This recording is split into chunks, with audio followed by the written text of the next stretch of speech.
Obviously, Khashoggi, Jamal Khashoggi, he was a journalist. He was in Saudi Arabia.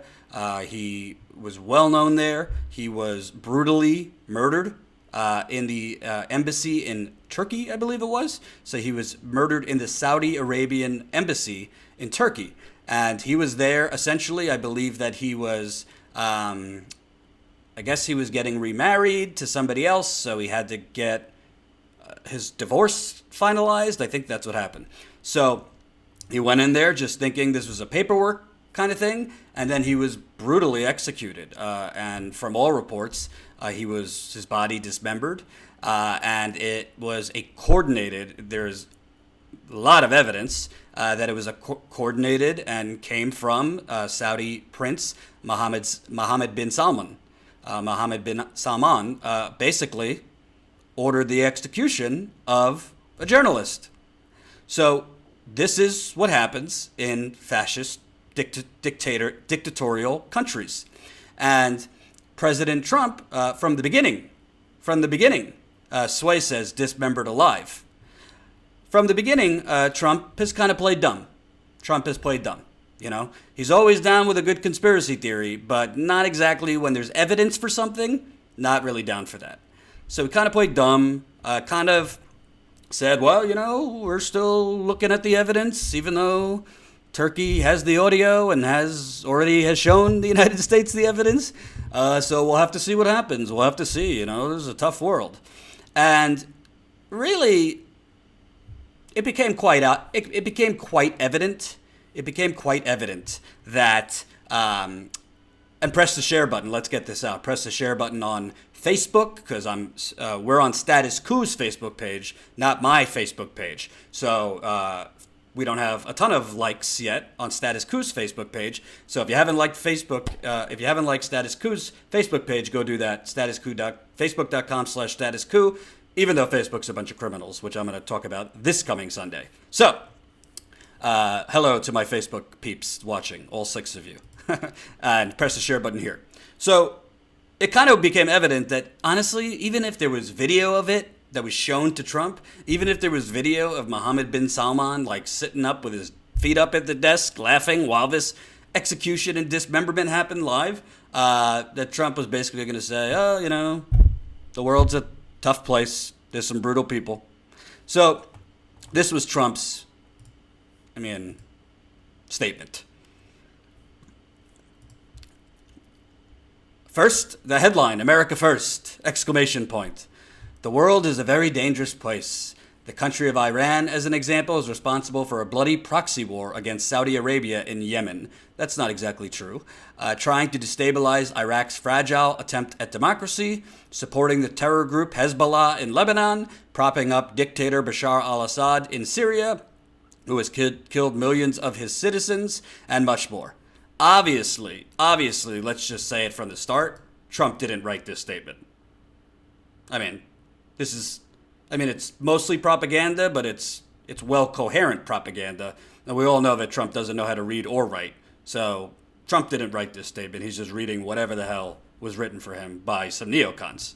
So, back to the statement. On the other hand, Saudi Arabia would gladly withdraw from Yemen if the Iranians would agree to leave.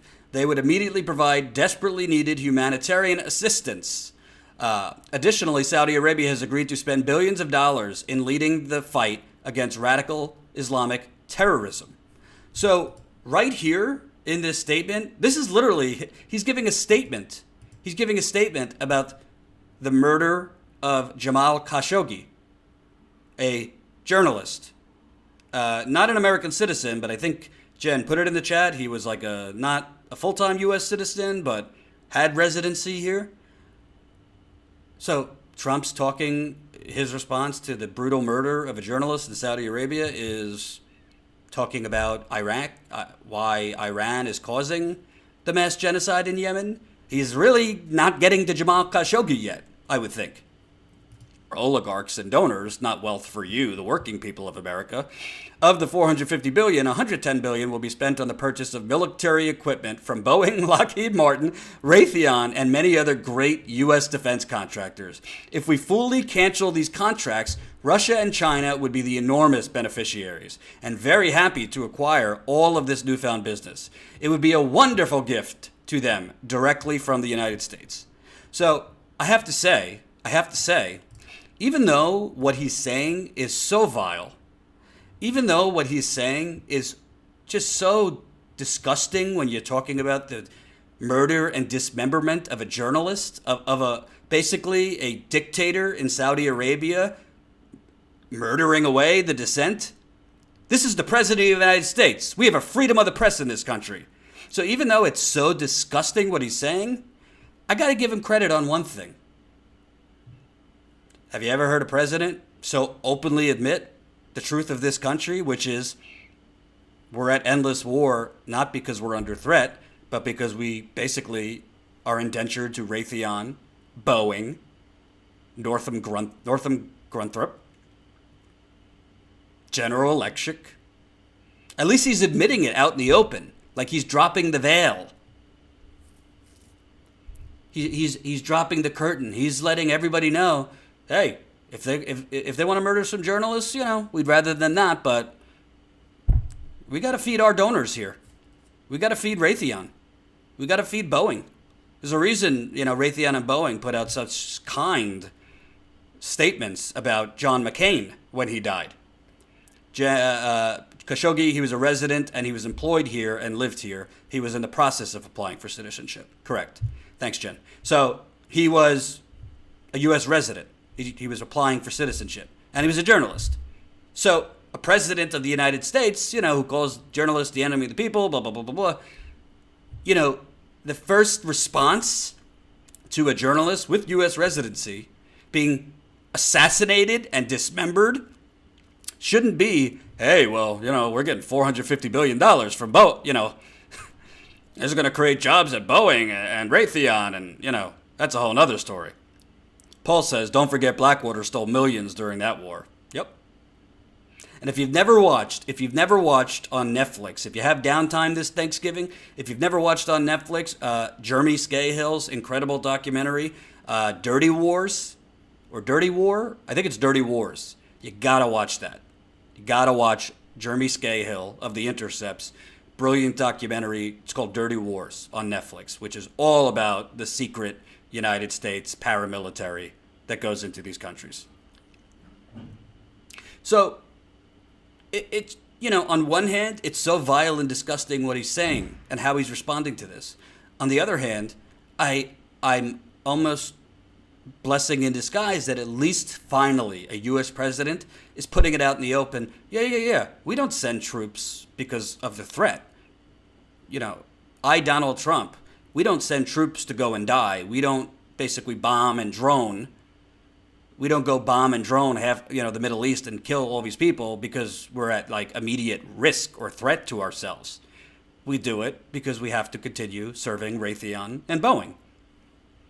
I mean, that is the military-industrial complex. That's the truth. So, at least he's admitting it. Credit to him there. But now back to the pretty much disgusting statement. So he says, if we foolishly cancel these contracts, Russia and China would be the enormous beneficiaries and very happy to acquire all of this newfound business. It would be a wonderful gift to them directly from the United States. The crime against Jamal Khashoggi. So he gets into it, I believe, 1, 2, 3. Okay, so he gets into it 4 paragraphs down. Very, very nice. The crime against Jamal Khashoggi was a terrible one, one that our country does not condone. Indeed, we have taken strong action against those already known to have participated in the murder. After great independent research, we now know many details of this horrible crime. We have already sanctioned 17 Saudis known to have been involved in the murder of Mr. Khashoggi and the disposal of his body. Representatives of Saudi Arabia say that Jamal Khashoggi was a, quote, enemy of the state. Oh, my God. And a member of the Muslim Brotherhood. All right, so now he's getting into the, the Breitbart.com part of the speech. where he's just pushing total conspiracy bullshit nonsense. This is the president of the United States, basically condoning the murder of a journalist by concocting a myth that he was part of the Muslim Brotherhood. But my decision is no way based on that. So I'm not saying you beat your wife. I'm not saying you beat your wife, but I've heard he beats his wife. I've heard from a few people he beats his wife. I mean, Jesus Christ. And like I said, when I began this topic, I don't cover Trump every day because it's a new low every day. But this is really like, just when you think there's a basement, just when you think you're on the floor, there's like an underground tunnel with this disgusting man. So basically, his decision has nothing. He can't comment on whether he's a member of the Muslim Brotherhood or an enemy of the state. That has nothing to do with my decision not to take action against Saudi Prince Mohammed bin Salman. He says he might have been an enemy of the state, he might have been a member of the Muslim Brotherhood, but that doesn't change the fact that this is an unacceptable crime.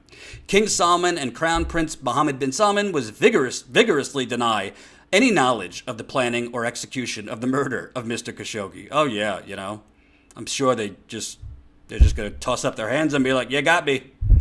You got me. Take me to the INF."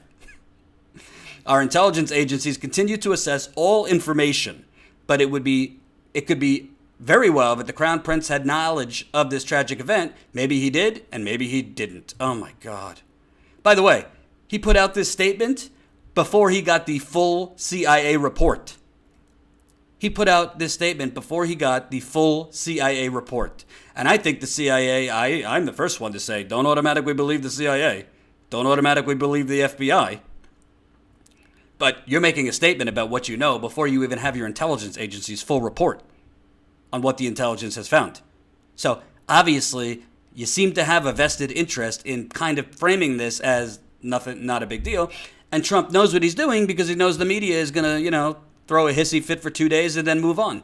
This is how Trump plays the media, because he knows the media is not really in it for journalism. They're in it for profits and ratings and controversy, and they get bored after a day or two. That's why we're already not talking about another mass shooting in Chicago yesterday. It literally was covered for 3 hours and then out of the news at Mercy Hospital. That being said, we may never know all of the facts surrounding the murder of Mr. Jamal Khashoggi. In any case, our relationship is with the Kingdom of Saudi Arabia. So essentially what he's saying there is, sometimes there's collateral damage in the United States of oil. They have been a great ally in our very important fight against Iran. The United States intends to remain a steadfast partner of Saudi Arabia to ensure the interests of our country, Israel, and all the other partners in the region. It is our paramount goal to fully eliminate the threat of terrorism throughout the world. I understand there are members of Congress who, for political or other reasons, would like to go in a different direction, and they are free to do so. I will consider whatever ideas are presented to me, but only if they are consistent with the absolute security and safety of America. So, to hell with freedom of the press or journalists being executed and executed, dismembered.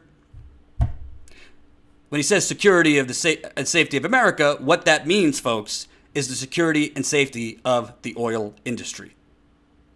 If the United States, Saudi Arabia is the largest oil-producing nation in the world. They have worked closely with us and have been very responsive to my request to keeping oil prices at reasonable levels. So important for the world.